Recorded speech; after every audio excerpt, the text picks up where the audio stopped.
welcome to Heal Your Shadow Relationships. I'm your host, Neola Sparkus, and today we have with us Jill Crosby, who is the owner and founder of spiritualsingles.com, the largest exclusively spiritual conscious green dating site on the internet.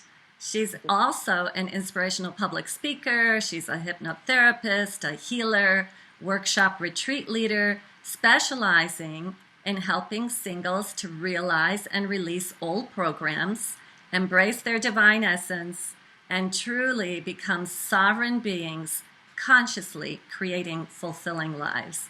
She has a strong connection with the dolphins and whales and enjoys taking groups of singles on wild dolphin and whale swim retreats. That sounds fun. And she also owns spiritualevents.com, where event promoters advertise their conscious events internationally. So thank you so much, Jill, for being with me here today to talk about how to heal your shadow relationships. Gosh, my pleasure. Thank you for having me. Now, besides being the owner of spiritualsingles.com, I know that you also write articles and advice for singles. And so we're very much looking forward to hearing what you have to say to help everybody who is looking for that perfect mate, that partner that, is perfect for now or for however long. And before we get on with that, I'd love to ask you, what motivated you to start spiritualsingles.com? Well, it all started back when I was working for a photo video dating company and the original guys in the USA, and I was dating online myself, and I was only meeting mainstream guys because that's all there were for websites back then. This was in 1998. Oh, you were an early pioneer. I was, yeah, and it was great because I realized the need, though. I realized that there wasn't an online dating site that was spiritually oriented. And there wasn't that venue for people like myself to meet others of the same. And being in the dating industry, not for very long, I had just started in the industry, but I thought, well, why isn't there one? And why not do it myself? I don't know anything about it. I don't know how to do it. I knew nothing, but I did it anyway and just started it, and it took forever to build and grow. But now it's so good and helping so many people, and it's been helping so many for so many years. It's very rewarding, and I'm so glad I did it. All the success stories we get them almost every day. That's the payoff, and it's fun too. I like doing the marketing. I like doing interviews like this. I like helping singles.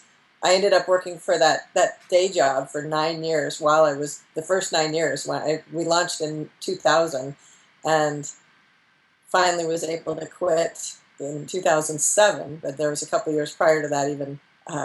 Preparing for the website. And I was working for the other dating company while I was doing all that. And finally, when I was able to quit and put all my energy into spiritual singles, into 2007, it just took off. And it's been so wonderful ever since, because I can really put my heart and soul into it and all my, extra time. And it's been wonderful. That is such a beautiful story of you following your spirit. I mean, you said, I didn't know how to go about this, how to start a whole brand new site, and it was the early days of the internet, and good for you that you followed your bliss, you followed your calling, and you listened to spirit, and so many people can benefit from it now.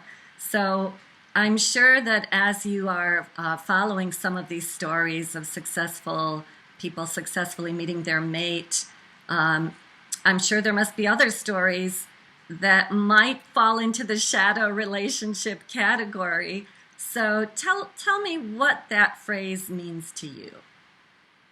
Well, to me, I'm really, and I don't know where you stand on this, I really feel like the shadow is part of everything's part of divinity. I like to get out of the duality and the good, bad, right, wrong, judging everything and trying to separate everything, light, dark. It's all divine. It's all part of the ultimate source energy. And therefore, for me, it's embracing the shadow and really being conscious of it and deciding, well, what what might benefit me, what might not, what do I want to keep, what do I want to let go of. And it's more of really getting in touch with my deep inner beingness and finding out what truly does inspire me or motivate me, or just, where do I want to be in life with everything. And so embracing the shadow may mean, for me, experiencing something, or may I we'll get into that, but that, for me, it's all part of the big picture, and it's not necessarily a bad thing. It's something to be embraced and transmuted if need be.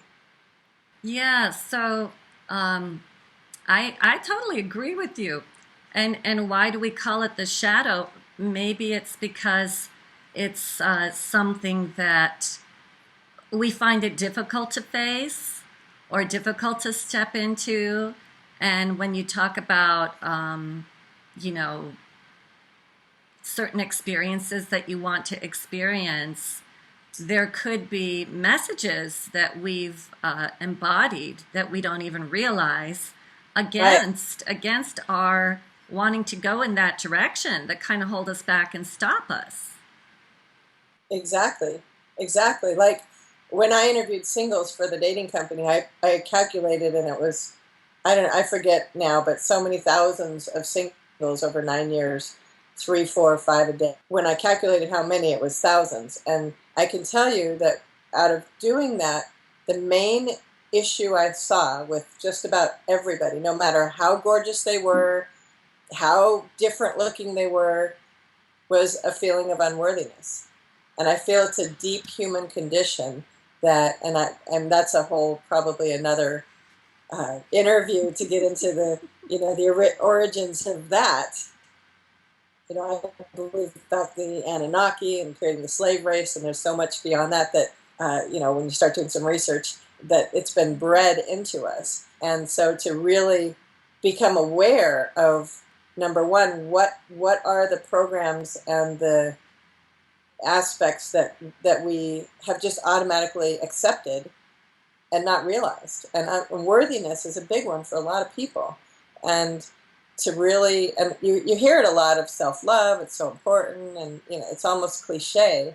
However, I think it's so important when we can embrace our, bring in more aspects of our divinity, and then really choose what we want, decide, and when we remember our divinity, then there's no way you can feel unworthy.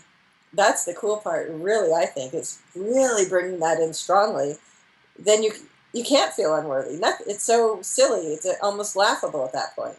Have you had that experience where you felt really connected so much that I have a few times, and it's just amazing. Well, certainly I have. And then I've also had the experience where I'm not even aware that I'm holding back somewhere that I don't need to be holding back.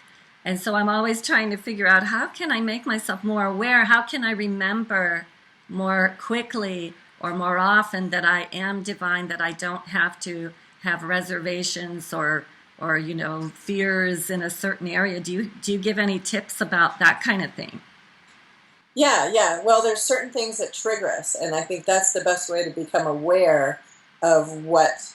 If you feel emotions around something or upset, then look at it and see, and just see what's causing that, because it could be anything, And for example, 3, 4 years ago, I had some programs about just that I'm heterosexual. I date men. And it was my lifestyle, my preference, and it still is. However, there was this one woman that came into my circle that I had kind of known, and ended up spending some time with her, and I was super, super attracted to her, like beyond, just like sexually attracted to her. And it was new feelings for me, like, what's this all about?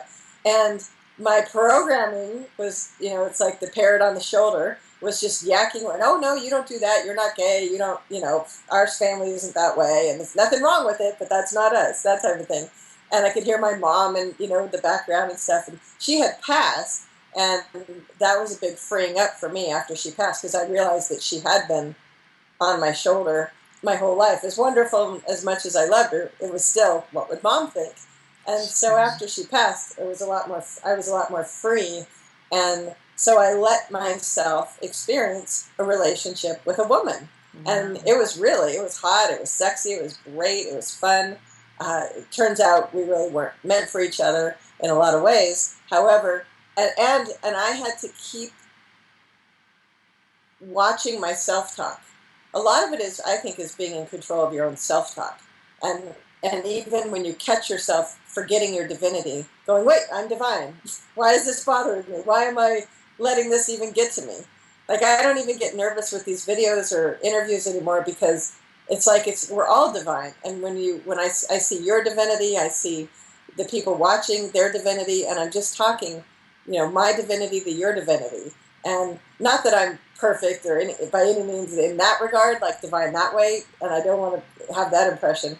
It's just me, and being more real and genuine and super, super honest with everybody I can. And that's been a huge learning lesson. But anyway, the woman was great, and I broke through a lot of the programs of just saying, no, you can't do that. And I'm like, no, I can do that. I can do it. What's wrong? Why do I worry? Why do I care what anybody thinks? Or why do I want to experience this? So I'm just going to experience it.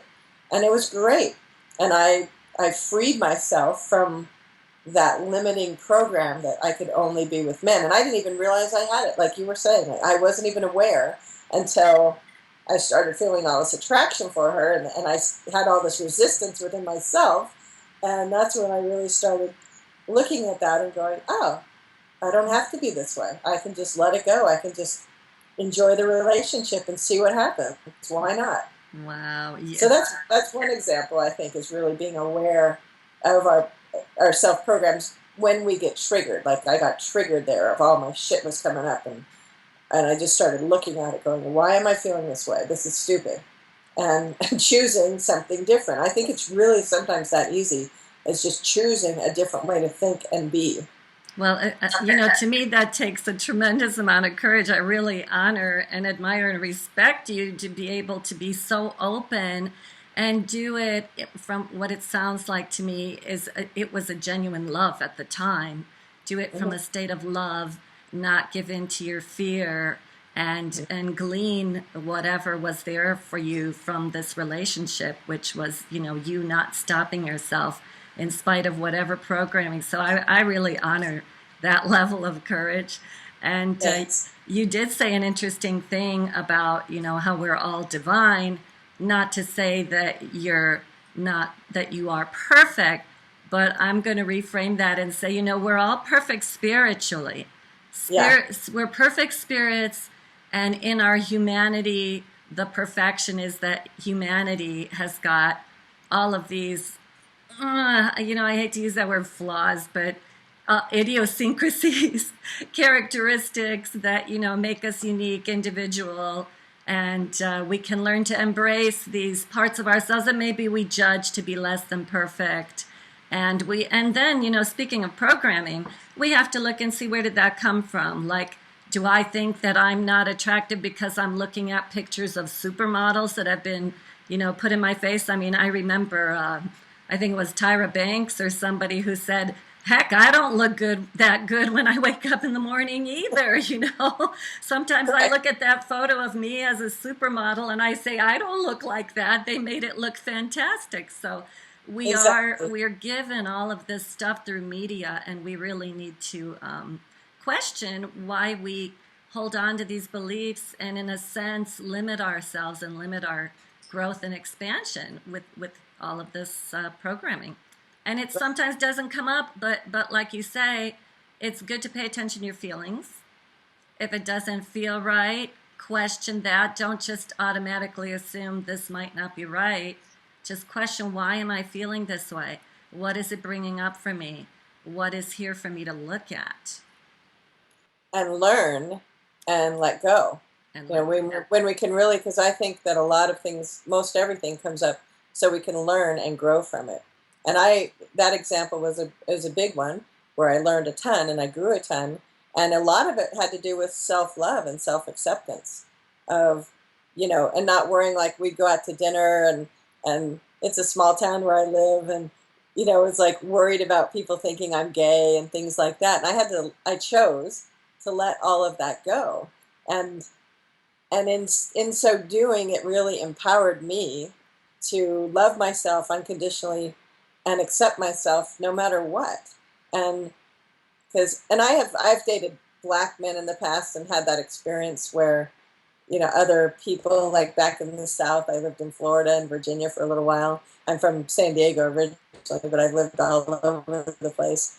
And having other people stare, or not even service in some restaurants, believe it or not, things like that. And just, I know it's so crazy, it's ridiculous. But it was, in a way, it's like, wow. And I didn't take anything personally, because I know it's their ignorance, and that's always the thing. It's their ignorance, and they just haven't awakened to a certain point to realize that we're all divine. Because when you realize that there's no skin color, there's no gender, and we've all lived several lifetimes here, most of us, and so you've lived as a man and a woman, and everything else, in between. There's, I'm learning there's a lot about different sexes too, and genders that are, not the standard genders, and none of it matters. When you really get down to it, it's the soul, it's the essence, it's the connection, the deep level of love and connection, being to being. And that's why I like to coach people to even get out of their programming about, like you were saying, the supermodels and the, tall, dark, and handsomes, and just to really connect with the person. I mean, I'm dating a quite a bit younger lover. He's 21 years younger than me right now. And he's not my type physically that I would normally be attracted to, but he's, and the age, the age I don't really mind. I've gotten over that program a while ago. But it's just nice just to see him as a soul, and I just love him as, a soul and a being, and our deep connection and our love. And it's not a long-term thing. We've both talked about it. If he finds someone more age appropriate, or I do, then that's okay. We'll split. And we have an open relationship, which is another kind of new experience for me. And all because I've been able to see old programs, like the program of monogamy. That's a huge program. Grow up, get married, buy a house together, have kids, work, retire, all this, it's all programming. We don't have to do that if we don't feel like it. There's too many people in the world anyway. Why have more kids? Why? I always think it's kind of interesting, because I want my kid to have a better life than me. And, well, you could just choose to have a good life. you don't necessarily give your kid a better life. Why don't you just have a better life and not add to the world's population? It probably sounds a little harsh, but sometimes I think that, I get your point. I totally see your point. It's hilarious, isn't it? So the point being just for us to question some of these assumptions and to find out what's right for us. I mean, obviously, you're such an open person, and you sounds to me like you want to experience deep love, intimacy with so many different kinds of people. And for some people, maybe their path is to raise children, and therefore maybe a monogamous relationship is much more appropriate for their path in life, because that's where they're going to learn their lessons. So again, we just stay open and we don't judge anything or anybody's choices, or right. That's the bottom line. That's really what you're saying. I agree. Yeah, exactly. And I do, and I should clarify that too, because I feel that monogamy is right, and it may be right for me too. I'm in an experimental phase right now where I'm just really clearing out old programs, looking at everything and saying, does this work for me? Is this what I really want? And I think I may come out the other end feeling like I want a divine complement, awesome monogamous relationship. And in the meantime, I haven't experienced polyamory. This is an open relationship. It's not technically polyamorous that I'm in now. But it could be if I had some other steady lovers or whatever. There's so many different ways to do it. Bottom line for me is just to experience something new and different, and not feel like I own the other person. Because for me, that's a big part, even in a monogamous relationship, that ownership mentality, that we own the other person and we have to control them and they have to behave as we want them to, and all of that it's very limiting. I would rather inspire each other and grow together, and if any when issues come up, work through them and love through them, and really and just have the most honest, open communication possible, so that we can come out better people and just raise. Two Absolutely. balloons rising together, right? Not pulling Mm. one the other string down, and just Right. going up together. Well, that's what I call the shadow. When all that stuff about possessiveness comes in, the jealousy, that's the stuff that's got to be looked at and got to be cleared, because there's no way that love can grow. There's no way that two people can feel safe with each other if there's all of these unspoken issues, just like the big white elephant in the room. And so, since you do give advice to people who are dating in the dating realm, what would you say to people who are talking about possessiveness, jealousy, envy, or other types of shadow, maybe inability to really get authentic with their intimacy and so forth?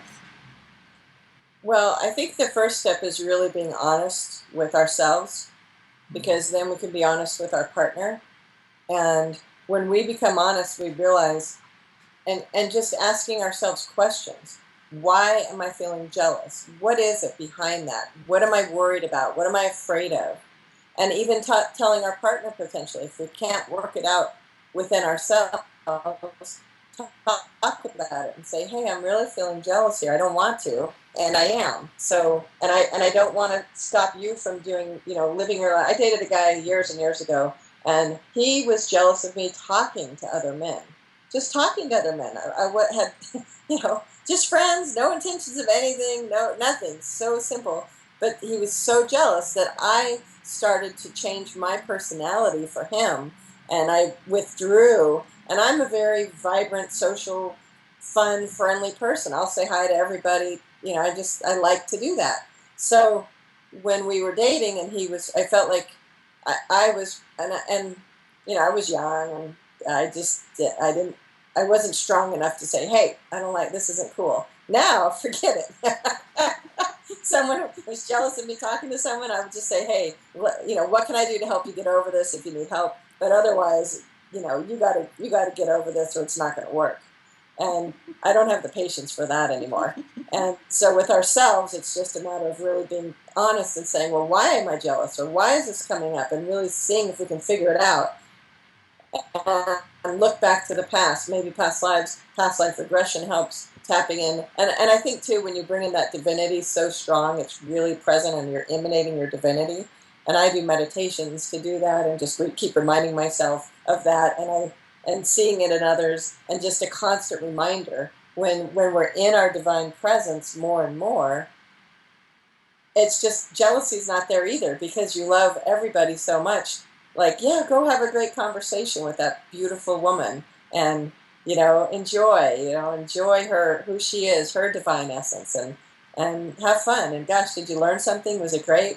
And even to be polyamorous and be able to say, go have sex with that lover, go make love to your lover and have a great time, and come back and tell me how it was, or maybe include me, or whatever, the desire may be. But just to be in that state of wanting the absolute best for your partner is, I think, a higher state of consciousness when we can achieve that. It's very powerful. Wow, that is true divine love, to be Mm-hmm. able to be so open and love your partner so much that you want what's best for them. And if it does mean that there's somebody else for them to go have a relationship with, and even exclude yourself, instead of feeling bad that you actually allowed that, to just love your partner so much that you want what's best for them. And that means that there's something better for you at the same time. And so that's where the higher love does not include possessiveness, as you say, to just step into your divinity, be your whole Right. self. Right. And it's a lot about it for me, and I this is in a lot of my articles, is staying in that divine flow.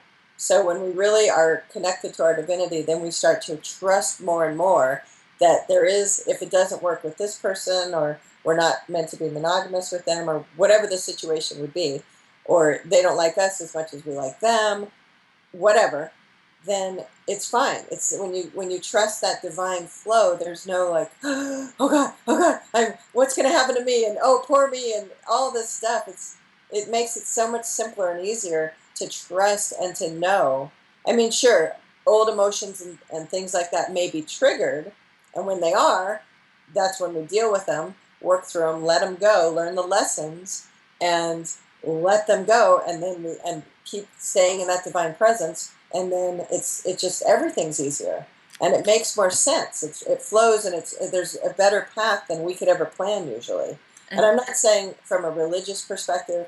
I'm saying more just from our pure source divinity that we all are created from, and we all created ourselves from, because if we were all once one and divine, and we broke off in little sparks or beings, then we all chose to do it, and we all chose to forget that we did it. And it's like this big game, this big experiment, and then we start remembering, and we go, oh, I've had a vision. This is a cool vision once, where everybody around the whole world remembered their divinity at the same time. It was like everybody woke up instantly, and we all went out and we looked around. We looked in each other's eyes, and we saw it was done. And the guy that was begging for food hunched over. He stands up straight, and he's like, I played a good beggar. That was great. And the guy that is totally rich, who's making so much money, he's like, I have 10 cars. Do you want a car? Do you need a car? Who needs a car? It was like we just started taking care of each other. The people that made solar power started helping everyone get solar power and wind power in their houses, and the people that made food just started making food for everybody. And it was this family. We were all family, and we literally took the world, that everybody started taking care of each other as family. There was no money. There was no word for peace. It was just a given. And it was this beautiful, amazing way of living that I feel we can do. We can do that. We can be that way. We can choose to be that way. And we've been caught in this matrix, which is a great analogy, and it's actually true. I mean, there's an actual, I think, a physical kind of a crystalline matrix or something that's been, that the Anunnaki and other beings have been using to, influence us and the elites of the world. There's, and to me, it's about being sovereign and getting out of that and really choosing my life completely in every aspect. And that's why I live in the country, in the middle of nowhere, and with no traffic and lots of loving people around. Just beautiful, beautiful beings. And everything is my choice, my creation. And I'm not succumbing to, I have to do this, or I have to live this way because society says so. The heck with that. That's not me anymore. It's awesome. I love it. It's Jill, this has been just such an interesting conversation, and the time has just flown, and I would just love to keep getting into more stuff with you. You've really taken us way out there, so I totally appreciate that, and I guess I'll just add that, whatever comes up, if we just are honest with our emotions. I mean, there's grief if we are moving on from another lover, and just to honor that, to be with it, to be conscious of it. And as you said, our relationships with others really is primarily a reflection of our relationship with ourselves. So if we could get clear with ourselves, if we can look at our shadow aspects, if we can get past the programming, all the parts of ourselves that keep us limited, that don't allow our authentic divinity to shine through, then we will attract much more rewarding and fulfilling relationships. And I know, you're at a place now where you're experiencing a lot of different people and stuff, but I remember I'm married 17 years now to the same soulmate, so we got a whole different set of issues going on. But back when I was dating, it was very important for me to do a lot of dating. I had a first marriage that I had not dated much before I went into that first marriage. And therefore, afterwards, I felt like I had to date a lot, because it really taught me a lot about myself. And then after a period of time, many years, I finally felt ready to attract the one that was going to be my partner. So I honor you on your path. I thank Thank you. you. Likewise, a nice summary. You summarized everything so well. That was beautiful. Thank you. Thank you for being with us. And we just want to remind everybody to go to spiritualsingles.com. I have the URL right down here. And also to go to spiritualevents.com, also down here, so that you can check out spiritual events in your area. And if you want to find a spiritual partner to date, then go to spiritualsingles.com. And we thank you, Jill, for founding these two organizations. Excellent service for people who are interested in spiritual events and spiritual singles. Awesome. Thank you so much. That was great. Thanks for being with us. Bye. Okay, bye.